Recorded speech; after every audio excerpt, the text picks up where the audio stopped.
Waheguru Ji Ka Khalsa, Waheguru Ji Ki Fateh. Welcome to this segment of Code Gurbani's a-sabad-a-day. Our recitation today is Dhanasari, Bhagat Ravidas Ji, composition of Guru Ravidas, the second of his compositions in the Rag Dhanasari. Short one, so I'll read it verse by verse. And here's the recitation. Chit Simaran Karau, nain avilokano, Sravan bani sujas pure rakho, Manso madhukar karo, Charan hirday taro, Rasan amrit Ram naam pakho. Chit Simaran.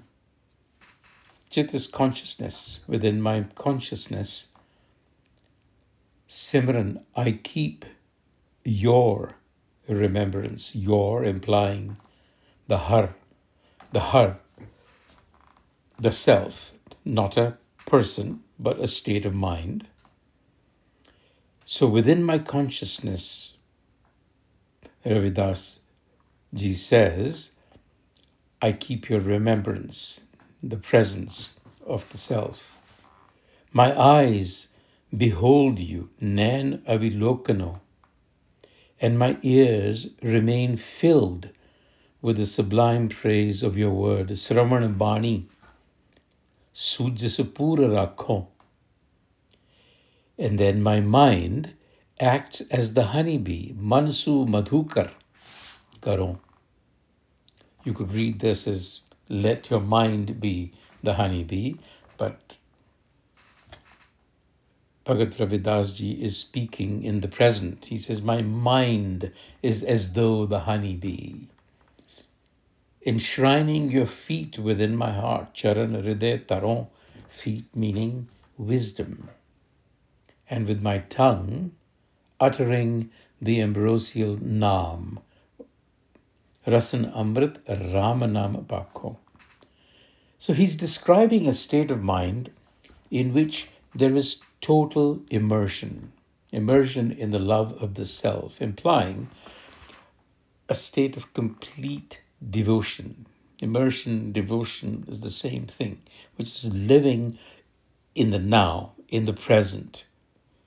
If you notice, all of the verbs that he has used, I keep, I behold, I fill, I enshrine, I utter, is in the present tense and volitional, something that he does.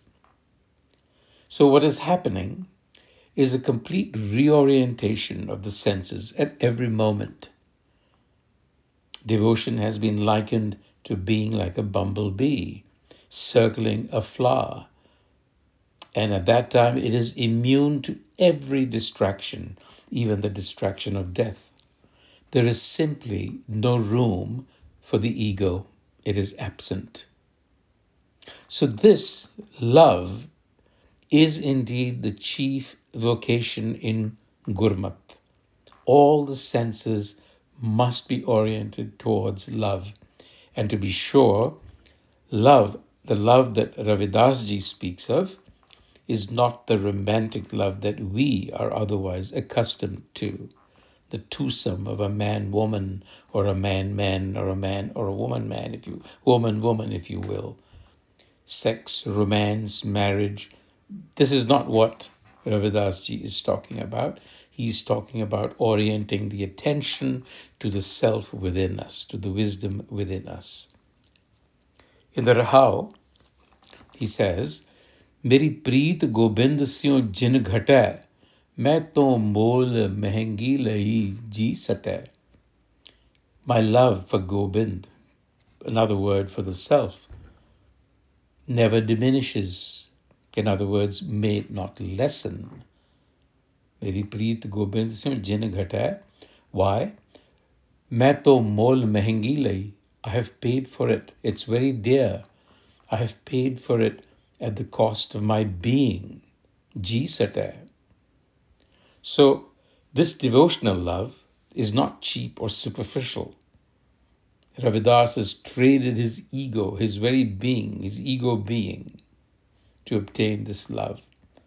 It has a very high investment, and once the transformation occurs, the bond never weakens.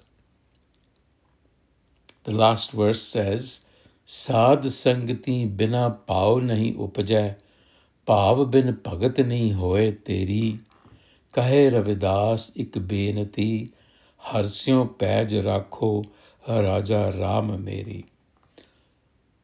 Pretty straightforward. Sad sangat bina. This is the company of the Guru, the guidance of the Guru. Without that, pao nahi upajay, this love cannot develop. Bin pagat, pav bin pagat nahi hoye teri. This emotion cannot be cultivated, cannot arise. Kahe Ravidas ek binanti. A petition, a prayer. Please protect my honor. Paj rakho Raja Ram meri. This is kind of like the mechanics of spiritual growth. You can't force anything. You have to allow the self to inspire and to allow this movement naturally. But cultivate this love. Meri preet gobind syo jin ghata main to mol mehengi. Pay for it with your ego. Waheguru Ji ka Khalsa, Waheguru Ji ki Fateh.